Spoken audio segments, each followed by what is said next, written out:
I don't see Tina. Well, we'll get started anyway because we got a 1:30 hard stop, and that's the end of the conference in terms of organized activities. My name is John. We have other organized activities, organized sessions. My name is John Kingston. I'm the editor-at-large and the oil expert for FreightWaves. Many of you are probably not familiar with FreightWaves. We are a startup in the trucking and transport sector in the news and data segment of that, and but my sort of credentials for being at this meeting, beside the fact that I paid, is that I worked for Platts for almost 30 years. So that's why I know many people here. So having done that since 1985, I'm familiar with a long scope of the industry, but my quote-unquote expertise is nothing compared to the gentleman that I've been honored to be with here to wrap up this meeting and talk about really energy past and energy future. So in the midst of a great deal of talk about the twilight of the oil sector, and of course working for Platts, I was an oil guy. New York Times this week had a story, I don't know if it was front page, but it was certainly got prominent play electronically, about the sort of the new four countries. You know, they used to talk about BRICS in terms of the economy. Well, these are the new four countries. I don't think there's an acronym there. But the four countries that are going to be bringing on significant new supplies of oil in the next year, 2 years, 3 years, Canada, without even talking about the U.S. shale, Canada, Norway, Guyana, and Brazil. And at the same time, there's all these other stories about the stresses of the oil industry, that so many companies are under tremendous pressure to finally start generating more significant free cash flow. If you look at the free cash flow over the last 10 years, the percentage of it that's been generated by companies like ExxonMobil and Chevron and Conoco is insanely high, and all the shale companies that have, on the one hand, revolutionized the world, on the other hand, are generating like no free cash flow, few profits, and certainly no dividends. So you've got these two things that really don't scream out the end of the oil industry, because really it's all a matter of glut. And then the question comes down to, is it a matter of glut in part because there is a twilight in the oil industry, or is it because the world is just finding so many ways to put this stuff on the market that we're just going to be even more tied to it? We're going to find it so cheap, easily transported, all the qualities that have created the oil age for all this time. So those are the two. To me, that's the background to this conversation. It was sort of appropriate that those stories came out this week. I first talked to Mr. Newell and Amory months ago, really, I think, to sign them up along with Mary Ann. And so that's kind of, in my view, kind of the background of where we're at. So let me first talk about our speakers. Joining me today are Richard Newell, the President and CEO of Resources for the Future, an independent nonprofit research institution that improves environmental, energy, and natural resource decisions through impartial economic research and policy engagement. From 2009 to 2011, he was the administrator of the U.S. Energy Information Administration. He's an adjunct professor at Duke, where he was previously the Gendel Professor of Energy Environmental Economics. He's also served as a senior economist for energy and environment on the President's Council of Economic Advisors, and was a senior fellow and later a board member of RFF. Also with me, to my left, your right, Dr. Amory Lovins, co-founder and chief scientist of Rocky Mountain Institute, energy advisor to major firms and governments in 65-plus countries for 40-plus years, author of 31 books and more than 600 papers, and an integrative designer of super efficient buildings, factories, and vehicles. And I think when I first got into energy, when I first joined Platts, you were one of the first prominent names I think I encountered. So it's great to be full circle after all these years. So what we're going to do is we're going to start by giving Richard and Amory each a few minutes up here with a few slides to make some points, and we'll take our discussion on the energy future from there. So Amory. Well, you're all set up if you'd like to go. Oh, okay. Yeah. I understand that you've had a lot of papers on the supply side, many of them insightful and useful, and on the demand side, not so much. So I'd like to just point out that since 1975, the cumulative energy saved in the United States by reduced primary energy intensity is 30 times the cumulative increase in renewable production. Of course, the headline ratio is the opposite, because renewables are visible, energy is invisible, the energy you don't use is almost unimaginable. Or to pick a global metric, IEA says that 2010 to 16, about 3/4 of the world's decarbonization occurred through reduced intensity, not through increased carbon-free supplies. And Richard, I'm sure, will have some important remarks about how that is playing out. Maybe we'll get into later some dramatic newer results that are not commonly recognized yet in econometrics. But I want to suggest that the way we think about efficiency traditionally is itself quite outdated. We tend to think of it as a finite, dwindling, increasing cost resource, if we think of it indeed as a resource at all rather than as shifts over along demand curves. And that is no longer true. I had a paper in Environmental Research Letters, September 2018, called "How Big is the Energy Efficiency Resource?" which I commend to your attention. You can find it for free by searching on that title, and there's a nice 4-minute video abstract. And it shows that the energy efficiency resources and reserves are several-fold bigger and cheaper than conventionally supposed, and often yield increasing returns, the same dynamic that drives the explosive growth in modern renewables. The reason that bigger savings don't have to cost more is that if we design buildings, vehicles, factories, and equipment as whole systems for multiple benefits rather than as piles of parts for single benefits, we don't need more or fancier widgets to do the savings. We need fewer and simpler widgets, but more artfully chosen, combined, timed, and sequenced. So efficiency is not like the finite and depletable resources of, say, an oil reservoir or a copper ore body, because efficiency is really an infinitely expandable assemblage of ideas, depleting only stupidity, which is a very abundant resource. I want to show you a few slides of evidence, and there's a lot more in the paper about this. And let me just start with some history. Around 1975, our government and industry all said that the primary energy needed to make $1 of GDP could never go down. So it was heretical when a year later I suggested it could drop 72% in the next 50 years.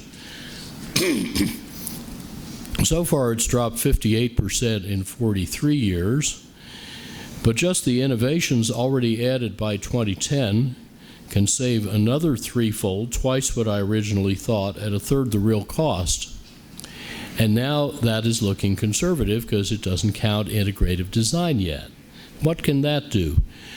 Well, in buildings, which use 3/4 of our electricity, new and old buildings, the IPCC reported 5 years ago the energy savings get bigger to the right for diverse types and climates. And the best new buildings in Europe on the left and retrofits on the right were saving up to at least 90% of their energy use without making the savings more expensive per unit. So look at the data points that are close to the horizontal axis, and they typically cost less than 10 cents per saved kilowatt hour. They're highly cost effective. They're well below the average retail price there. And most climate models instead assume from economic theory that such big savings must have steeply rising costs. Supply curves go up. But some buildings are achieving very cheap 90+% savings, and whatever exists is possible. So I think the right way to interpret that vertical scatter is it just measures the size of the business opportunity from conforming inferior projects to best practices. I drove here in a production hypercar that came on the market 6 years ago, selling well, making money. In fact, at 124 miles per gallon equivalent, it made money from the first unit off the production line, because its manufacture turns out to take a third the normal capital and water, half the normal energy, space, and time. It doesn't require the conventional body shop or paint shop, which are the hardest and costliest steps in making a car. And its carbon fiber, which makes up the body, is paid for by needing fewer batteries, which then recharge faster. So it's analogous to my house over the mountains, where I'm ripening our 77th passive solar banana crop with no furnace, and at 2,200 meters used to go to minus 44 Celsius. And it's slightly cheaper to build that way because the super insulation and super windows and stuff that got rid of the heating system added less cost than we subtracted by not needing the heating system. That's designed for a whole building, not for insulation, just like designed for a whole car, not just a pile of carbon fiber. Now, in the published paper, you'll find an eye chart of 10 supply curves and 15 other data points. A little late in the morning to show it to you and cross your eyes, but the message of it is that the conventional way everybody calculates what can be done with auto efficiency, more efficiency at rising marginal cost, misses the whole, at least 2/3 of the design space, as illustrated by actual market platforms and industry designs. Because if you design a whole car, not just incremental part-by-part analysis, you discover things like the one I'm driving, where the ultralighting is paid for by shrinking the powertrain, in this case fewer batteries. And since I understand that there was some sentiment yesterday that we're short on industrial data, let me show you some from our practice. Our last roughly $50 billion worth of industrial retrofits and new builds. The retrofits are here, but the upper left corner brown blob is not ours. That's where energy service companies normally perform. Those typically save you 10 or 15% with about a 3 to 5 year payback. The other stuff is our data from actual projects, which save a lot more and a lot cheaper, typically saving 30 to 60%, paying back in a few years. In new builds, we typically save 40 to 90 odd percent, with almost always lower than normal capital cost. Normal capital cost is across the top of the chart. Below that is lower. And our better results come from rethinking industrial processes and redesigning basic elements like pump, fan, and motor systems. So that's my last opening shot. Better pipe and duct design in factories and buildings can save about 80 or 90% of their friction. Motors use over half the world's electricity, and half of their power goes to run pumps and fans. So if you need a lot less pump and fan power, theoretically, if everybody did this, you could save about 1/5 of the world's electricity or half the world's coal-fired electricity. And the typically observed paybacks are less than a year in retrofits and instant in new builds. And yet, this is not in any climate model, government study, industry forecast, or with a tiny exception, engineering textbook. Why not? Because it's not a technology, it's a design method. And most people don't yet think of design as a scaling vector. So to summarize, I think we pay far too little attention to the march of efficiency and almost no attention to its recent major increase in size and decrease in cost as integrative design starts to spread virally. And in order to figure out pipe design like this, you don't need to go back to school and study hydrodynamics. You just need to see a picture of it. It can spread at the speed of Twitter. That's different, and it may be faster, for all we know, than exponentially scaling hardware like solar panels. So maybe that's enough to start a little conversation once we hear Richard's important counterpoint. Okay, thank you very much.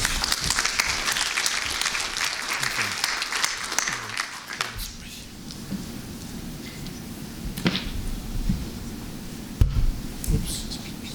I don't want to rip anything out here. Oh, it stretches, okay. Okay, do you want to stand up? Sure, yeah.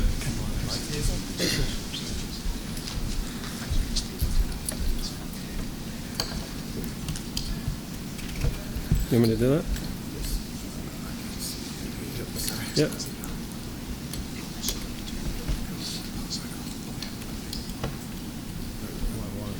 All right.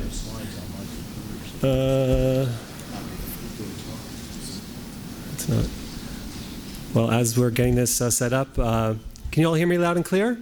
All right. Excellent.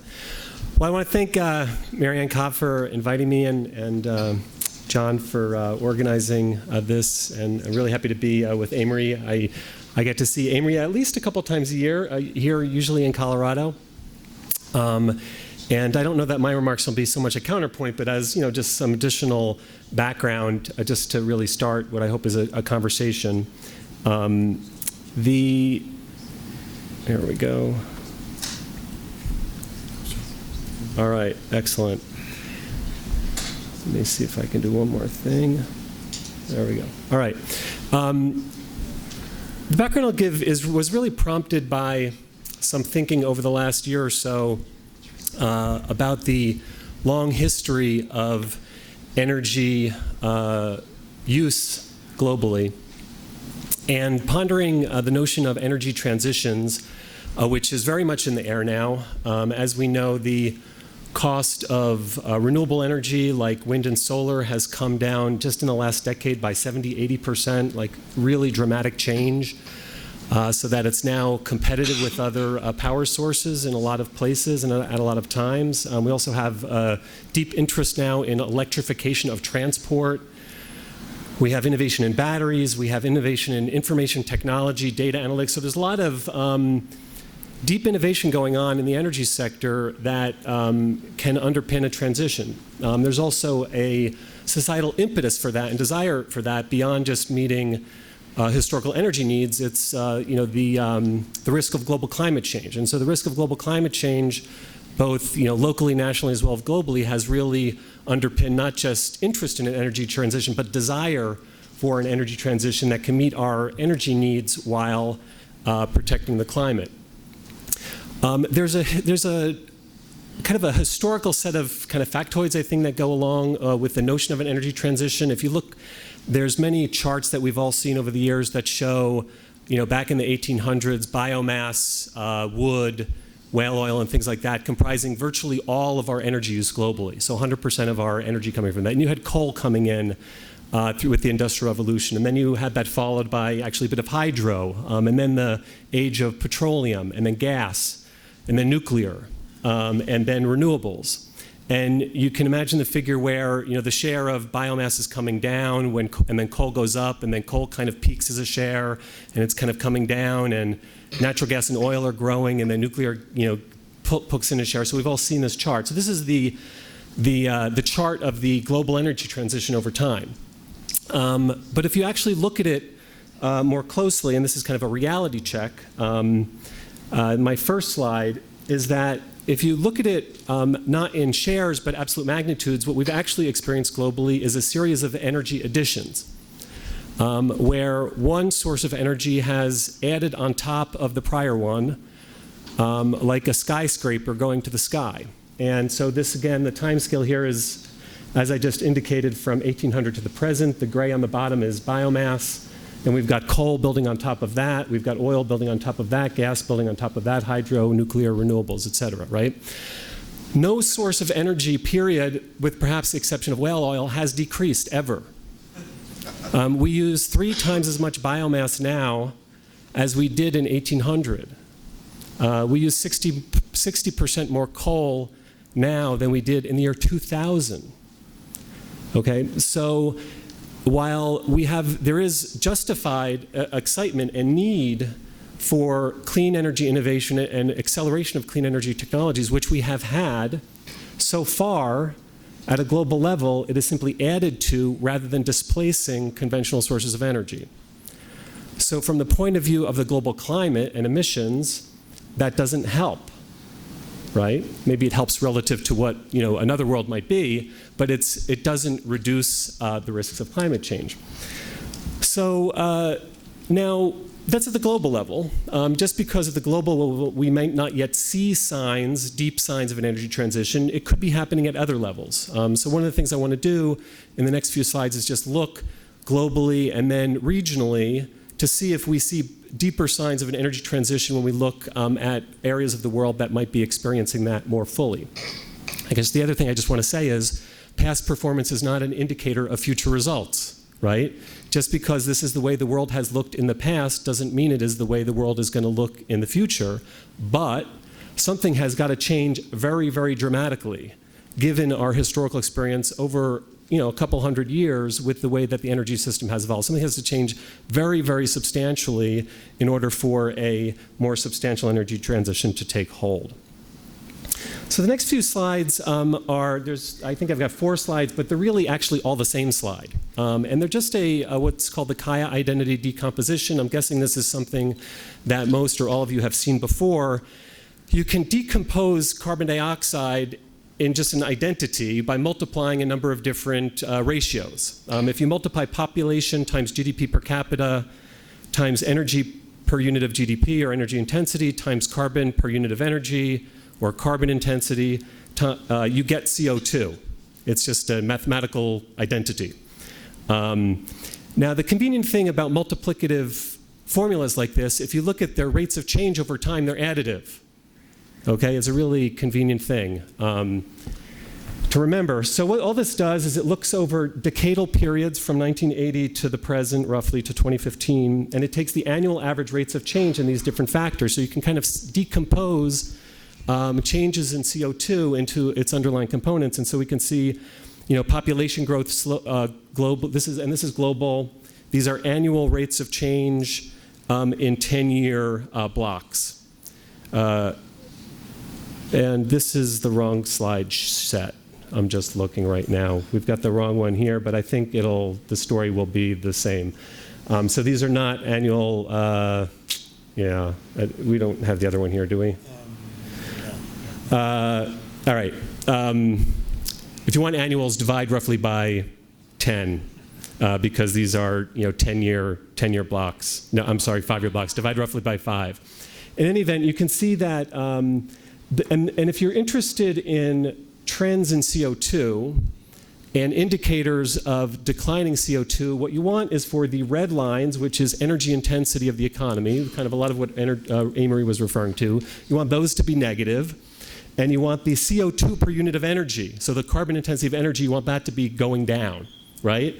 And you add those two things up and you basically get CO2 reductions. Now, as you can see globally, we've had a consistent pattern over many decades in declining energy intensity of the economy. I would attribute this to 2 things.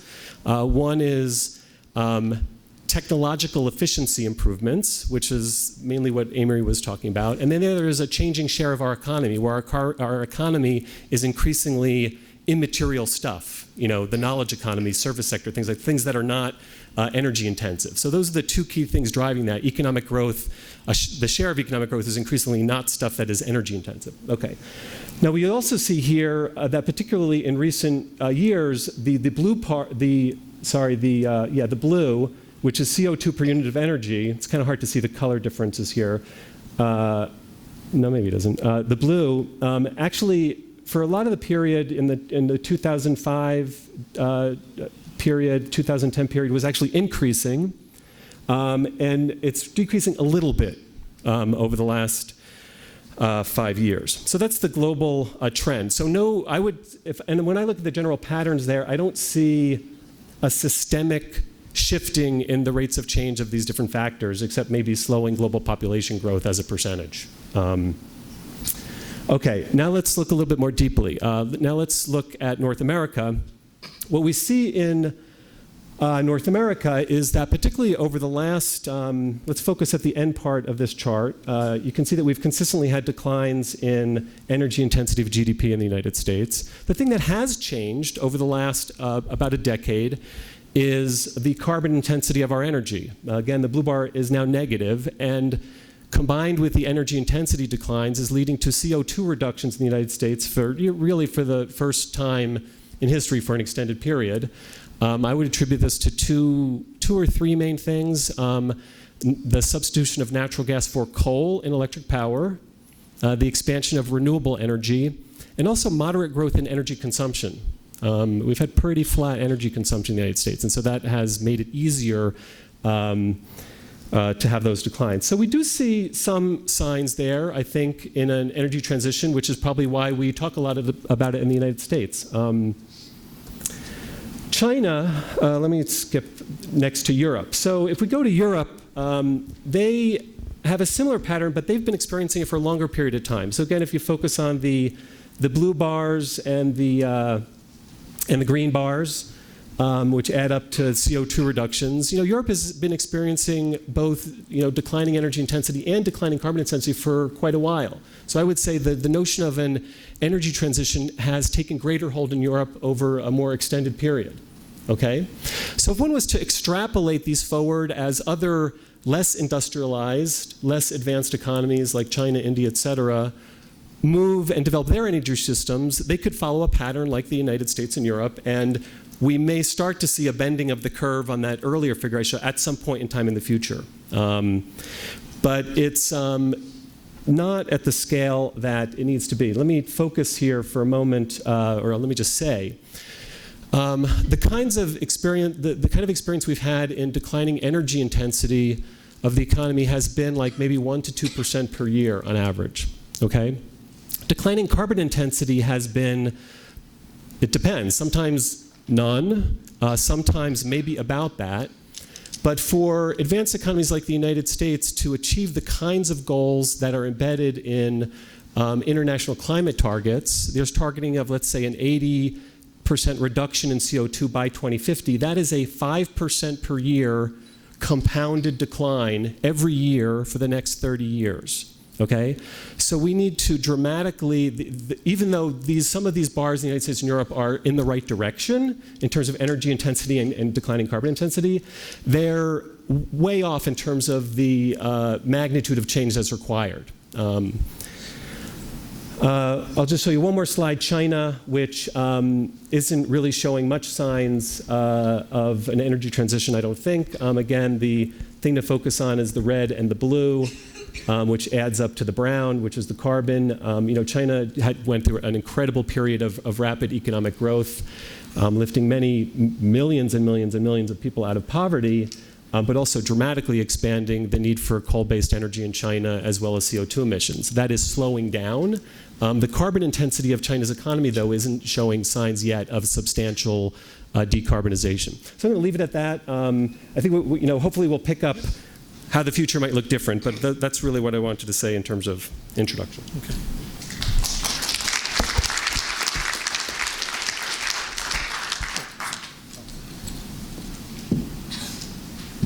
I think I'll stand here because otherwise I'll be sitting here and I won't be able to see Amory. So what I found interesting is that there seems to be no connection on these trends to price.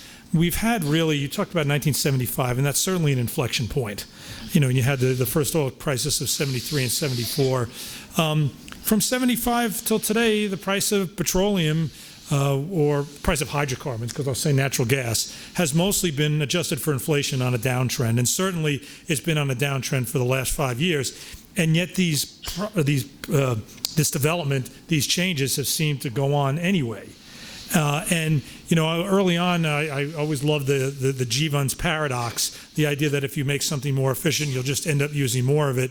And I don't know if that's really not the case here, Amy. A lot of what your work is doing is saying that is not in effect here. The price has gone down, so you don't have that sort of fiscal spur. So I got to make these efficiency changes like right now. It's getting more efficient, and people are using less. Is price a factor at all anymore?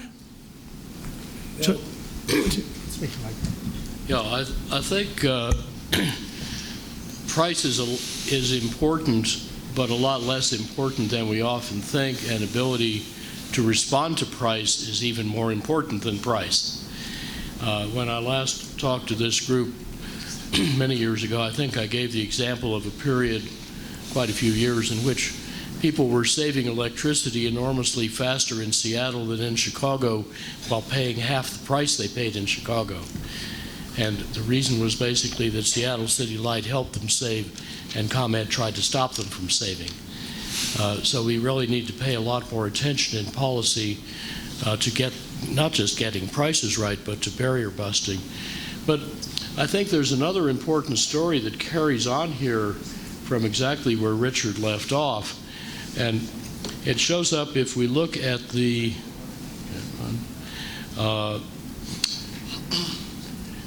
time series and run it right up to 2018. So let's see. This is the annual changes in the carbon intensity of final energy consumption in the world. And then in magenta, the annual changes in global energy intensity. And they're kind of bouncing around but stagnating, and the decarbonization is going in the wrong direction as the early nuclear pulse fades.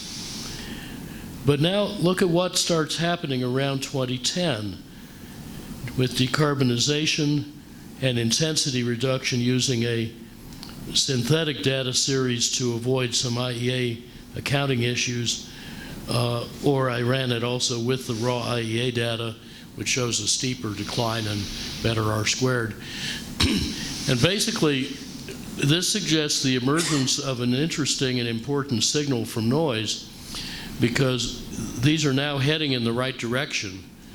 What you want is the sum of decarbonized supply and intensity reduction to equal at least 3.4% a year, because if that were sustained to 2050, we'd be in a 2-degree world, although that's only half as fast as the nearly 7% a year that we need to get to a 1.5-degree future. Well, it turns out the average sum of those two rates of change the last 3 years is 3.4%, despite the recent slowdown in efficiency, which was detailed 2 days ago in the IEA annual report on efficiency. And I don't care much what price is doing here, John. I care about what the data are doing, and that gets real exciting real fast.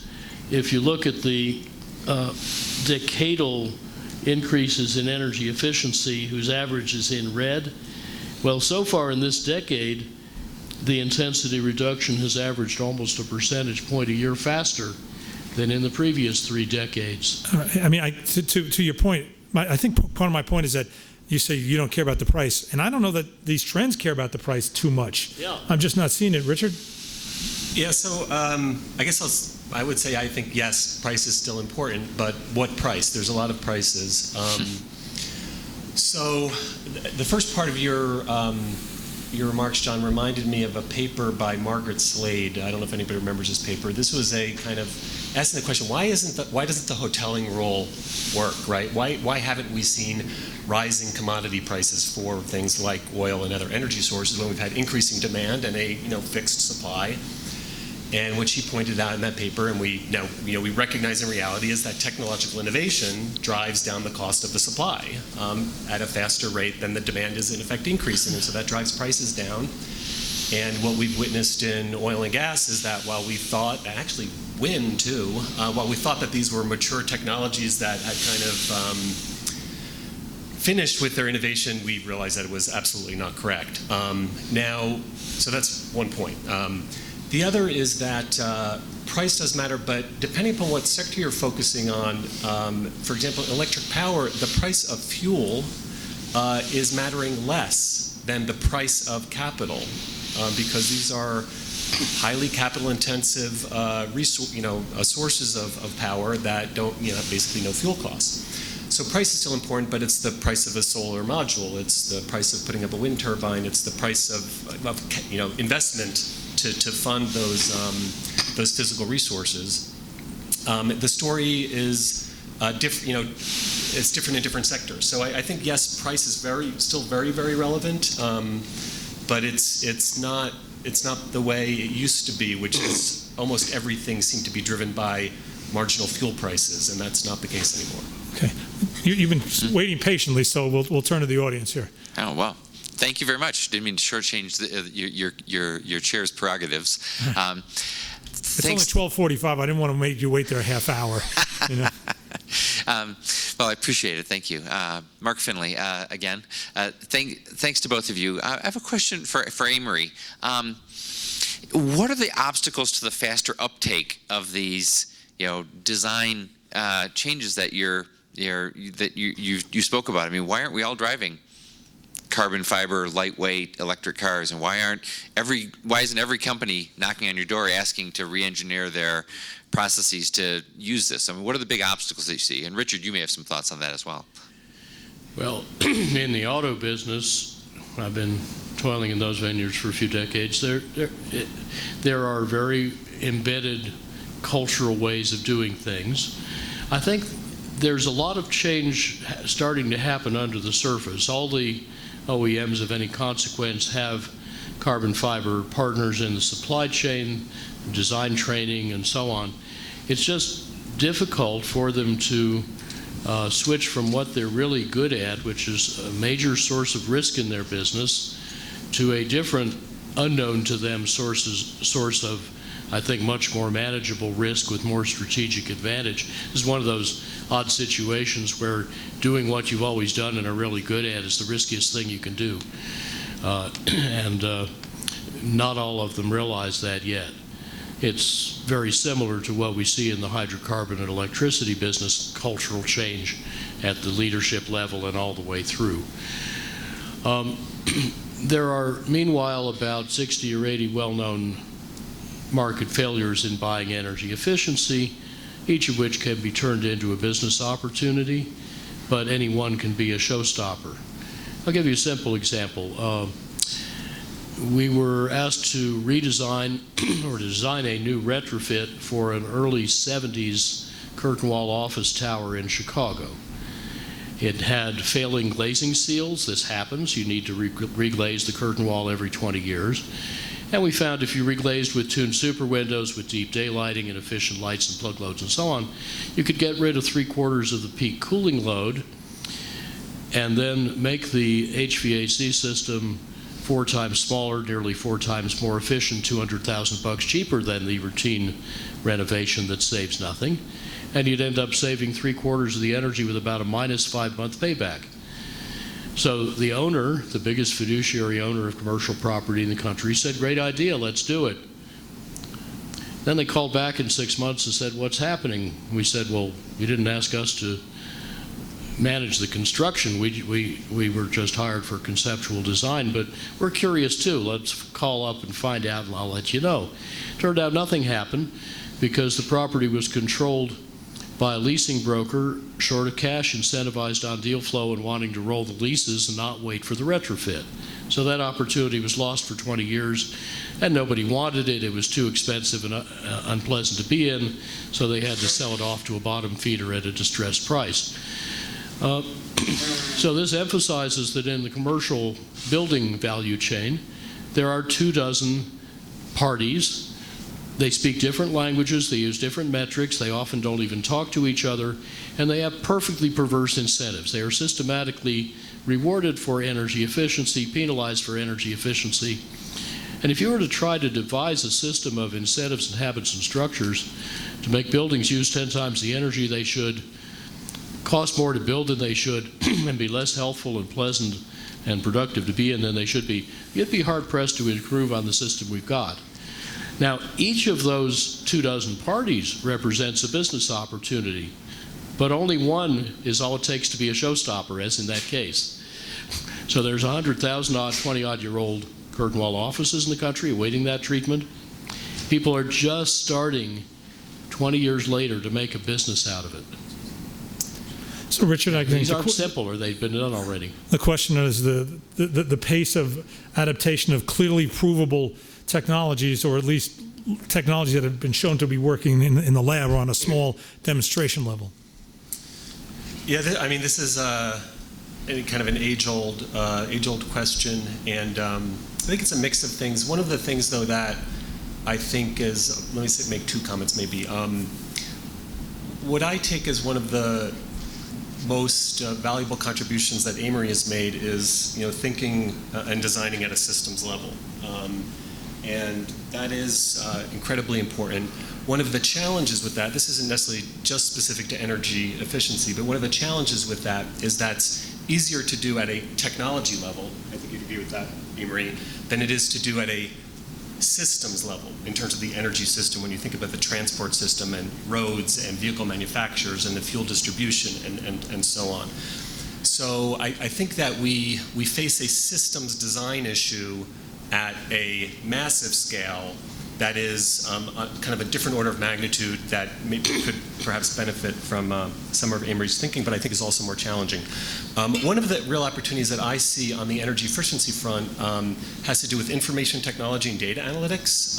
One of the things that I think is still potentially a substantial game changer in the application of energy-saving technologies is the ability of automation to kind of take humans a little bit out of the equation, because many of the impediments to adopting energy-saving opportunities is simply people don't want to be bothered with the time that it takes to do it. They're preoccupied with other things.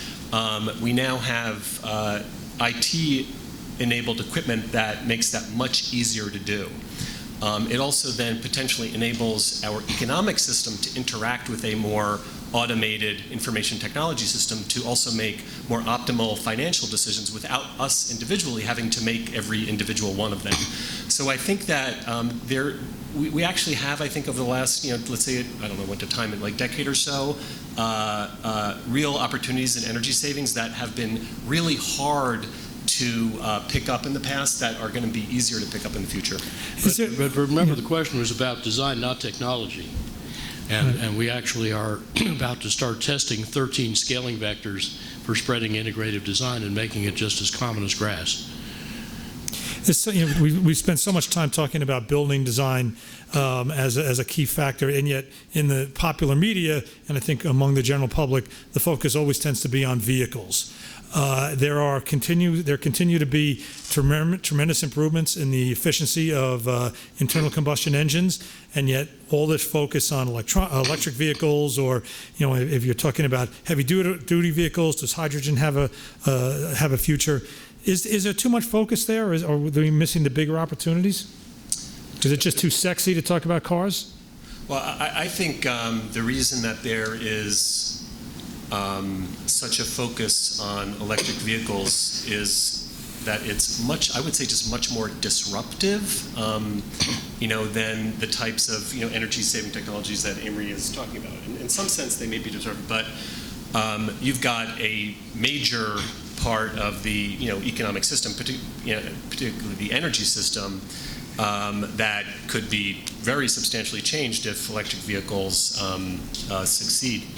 I guess one comment on that, so I'm really interested, as probably most of the people in this room, in this transition. We've been at it a few times, the notion of electrification of transport. This time does feel different. The reactions I get, just what you see and the reactions I get from people who are also deep experts in this is that it is different. And there's aspects of it that I don't think we fully know yet, but that have potential economic, kind of self-reinforcing economic advantages to electrification of certain types of transport that, to me, make it much more feasible than the way that at least I've thought about it in the past, which is kind of a policy-forced thing. And I'll just say one more word about this, which is if you couple electrification of transport with transport as a service, meaning people aren't, individually owning their own piece of capital, which sits in the driveway most of the time. If there's more sharing, then you've got higher capital utilization of the electric vehicle. And so the balance of capital cost and operating cost, which has been a major advantage for the internal combustion engine, starts to go away. right? And so if electrified transport becomes cheaper than internal combustion transport, people will buy it. Setting aside the other reasons why they might want to do it. And so that's one of the aspects of this that I don't think we still know whether that's going to happen, but that's where I see like potential for real technological disruption when the pure economics of it, absent any kind of concern about the environment, drives something in that direction. Ultimately, that's what it comes down to. Electrification gets easier, faster, and cheaper if you first make the vehicle several-fold more efficient. A lot of people had sloppily assumed that there's no point doing that if we're going to electrify anyway because you've already saved the fuel. But there's actually about 15 categories of benefits, some differentiated between benefits of efficiency, benefits of electrification, and some shared. But we really want all 15 of them. And it's therefore important to do both. And I think that's a much smarter strategy for automakers, dealers, and everybody else in the stakeholder universe than to do just one of them. Tesla rightly focused on powertrain electrification because there they had a unique opportunity to transform the industry, but they know perfectly well that they'll end up with ultralighting as well. It's a question of, when do they get focused to do that, and do others do it first, or do they partner? And by the way, this isn't only about cars. We have cost-effective technologies now for factor 3 or probably 4 gains in truck efficiency, factor 3 to 5 in airplanes, heading for 7 if you go to hydrogen intercontinental cryoplanes, and so on. And each of them has a different set of institutional opportunities. Like in trucking, you need a new leasing product to capitalize the fuel savings. In airplanes, you probably need a golden carrot, a powerful customer consortium to unbundle buying planes from buying innovation for efficiency in planes. So you change the supplier culture. And we've done that for 20-odd other things, but never something as complicated and expensive as airplanes. So we're working that problem right now. And the crowds are continuing to line up. Next question, sir. Sure. I just want to go back to a very, very big picture question. And, Richard started off by saying that historically we've had energy addition, not transition. For most of that period, decarbonization wasn't on the agenda. It's been in the last 25 or 30 years. So is there a world in which the additionality stops